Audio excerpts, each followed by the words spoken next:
My name is Pamela Ruth, and never in a million years did I think I'd be telling this story. I was born into immense wealth, the only child of Ruth and Madison. My father, Ruth, a self-made businessman, built his empire from scratch. He was a strict yet loving man, always pushing me to be the best I could be. My mother, on the other hand, was a vision of poise and refinement, moving effortlessly among the high society.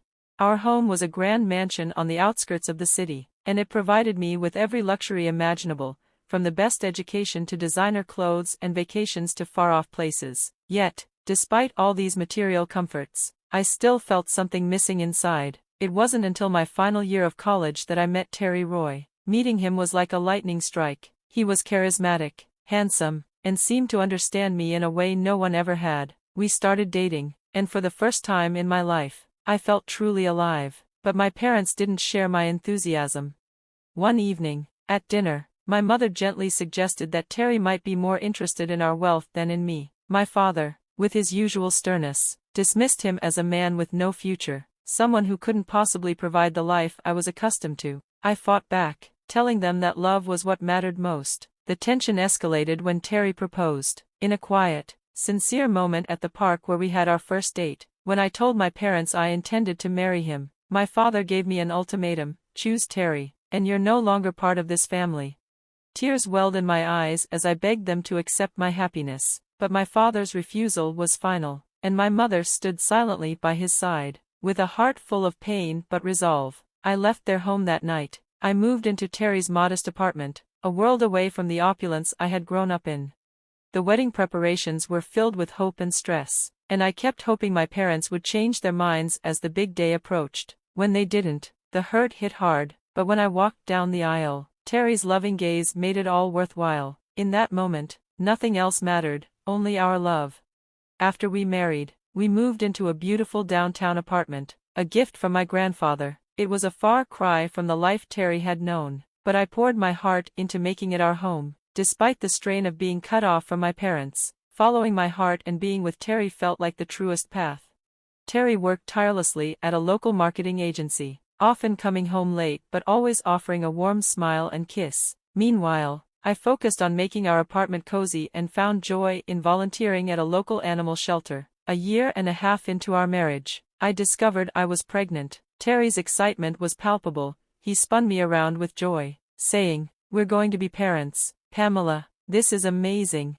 Our son, Zachary, was born in a rush of love and joy, a tiny being with dark hair that resembled his father's. Hoping to bridge the gap with my parents, I sent them a photo of Zachary, but their silence was deafening. Terry reassured me, "They'll come around. They can't resist this little guy." Still, as Zachary grew, I felt a pull to return to work. I found a part-time job at a boutique and quickly settled into a busy routine, balancing work, motherhood, and household duties.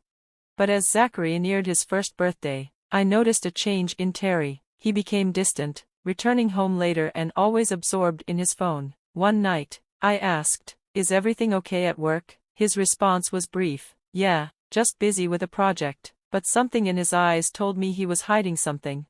Things began to unravel when Terry suggested I quit my job. He claimed the house was a mess, and Zachary needed more attention. I resisted, but he insisted, "I'm the man of this house, Pamela, and I'm telling you it's time." Eventually, I gave in, believing it was best for our family. I quit the next day and focused on being a full-time homemaker. But as the weeks passed, I felt more and more disconnected from the person I once was. Terry's behavior grew more erratic. He came home later, smelled of alcohol, and I noticed strange withdrawals from our bank account. One evening, while folding laundry, I confronted him. "Terry, where's all the money going? We're struggling to make ends meet." His response was explosive. "Maybe if you knew how to budget, we wouldn't have these problems." His anger was shocking, and the distance between us grew. Things hit a breaking point when Zachary fell seriously ill. I begged Terry to take a day off to help, but he was dismissive. "Take a day off? Some of us have to work for a living." The next day, he packed a suitcase and told me, "I'm going to a hotel for a few days. I need a break from the screaming kid." He left, and I was left alone, overwhelmed by the turn our lives had taken. The man I had once loved seemed to have vanished. As I sat in our empty house, cradling Zachary, my father's words echoed in my mind, he's not the man you think he is, Pamela. I longed to reach out to my parents, but pride and shame held me back. I had chosen Terry over them, and now I was alone, grappling with the consequences.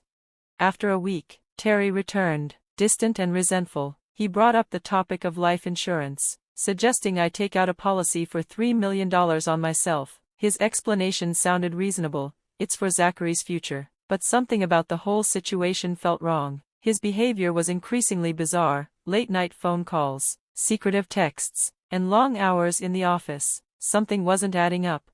Desperate for answers, I reached out to a private investigator. Emma from CC Top Private Investigations listened carefully to my concerns. After taking my information, she reassured me, "We'll get to the bottom of this, Mrs. Roy." As I left her office, part of me hoped I was wrong, but deep down, I feared I knew exactly what was going on.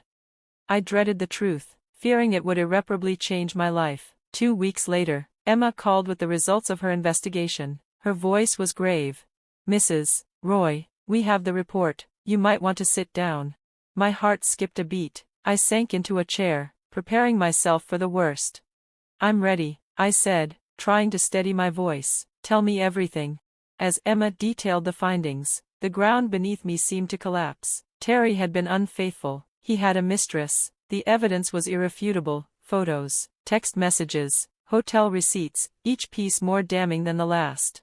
The following morning, after Terry left for work, I sprang into action. My hands trembled as I packed a bag for Zachary and me, only the essentials: clothes, diapers, Zachary's favorite toys, and a few family photos that now felt like painful reminders. "We're going to Grandma and Grandpa's," I whispered to Zachary as I strapped him into his stroller. He giggled, oblivious to the turmoil unfolding around him. I chose the metro to avoid the chaos of rush hour traffic, my mind racing with thoughts of what lay ahead. But fate had other plans. As we crossed the street, I heard the screech of tires. In an instant, I shoved Zachary's stroller to safety, but the car struck me instead. Pain exploded in my body, and everything went black. When I came to, I was in a hospital room, surrounded by the rhythmic beeping of machines. Terry stood beside me, his face pale with worry. "Zachary?" I croaked, my voice barely audible. "He's fine, Pamela," Terry said softly, squeezing my hand. "He's with Bella, your best friend, not a scratch on him." Relief flooded me, but it was fleeting. My gaze dropped, and I saw both of my legs encased in casts. "You have multiple fractures," Terry explained gently. "The doctors say it will take a year to fully recover. You'll need to use a wheelchair for a while." I closed my eyes, trying to absorb the weight of this new reality. In the haze of pain and confusion, a sudden clarity hit me. "I know about her," I said, my voice shaking as I stared at Terry. "Your mistress. I know everything." For a brief moment, Terry's face drained of color. He seemed on the verge of denial, but then his shoulders slumped in resignation.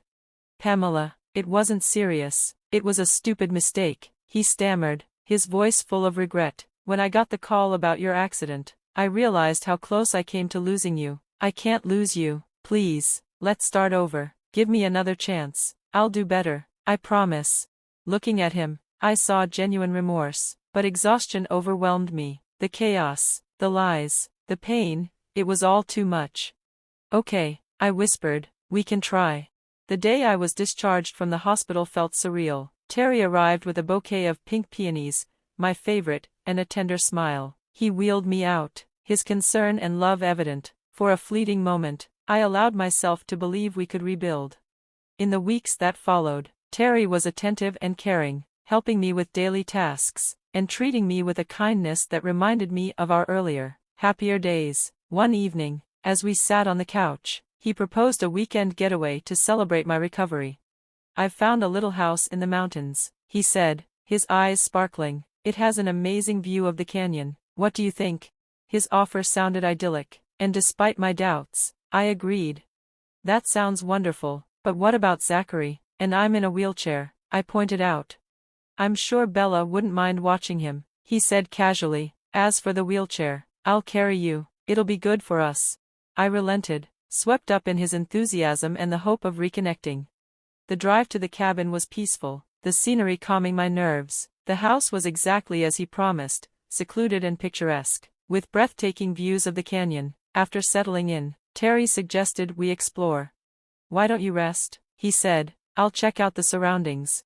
I agreed, deciding to catch up on emails, but as I searched for my phone, I remembered Terry's laptop. I wheeled over to it, hoping to check my inbox. That's when I saw it, a new email from Emma, the private investigator.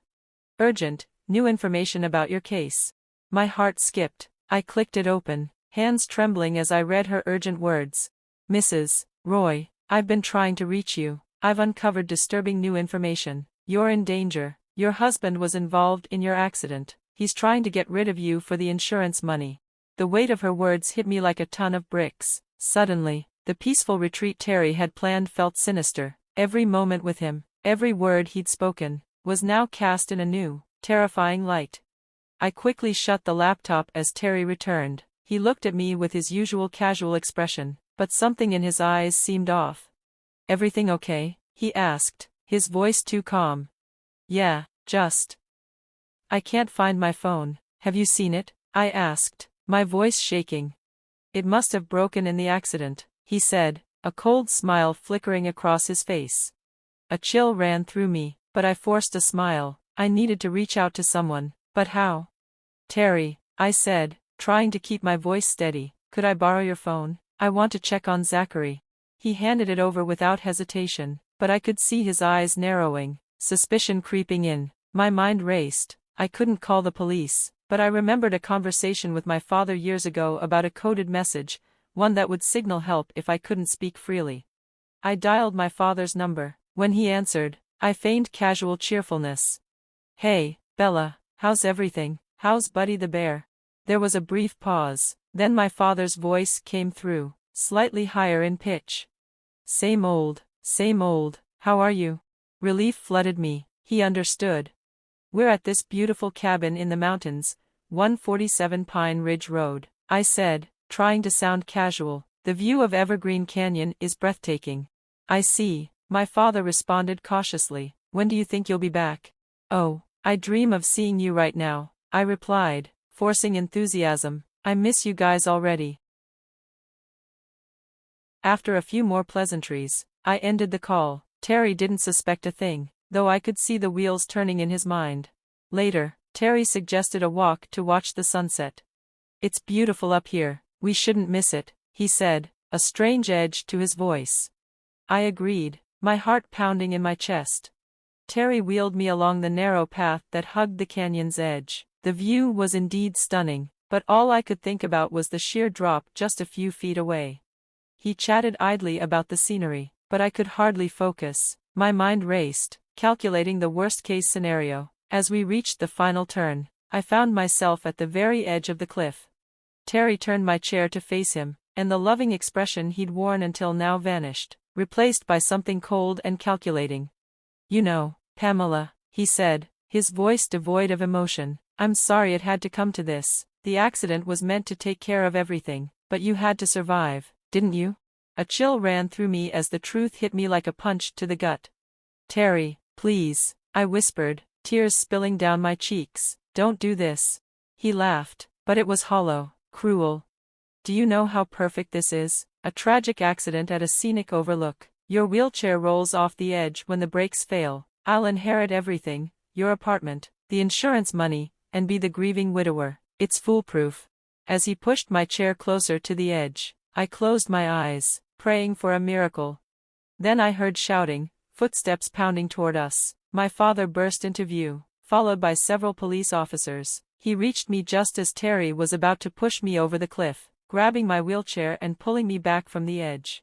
The police tackled Terry to the ground, reading him his rights as they handcuffed him. Trembling, I barely processed the chaos, the reality of what had almost happened sinking in.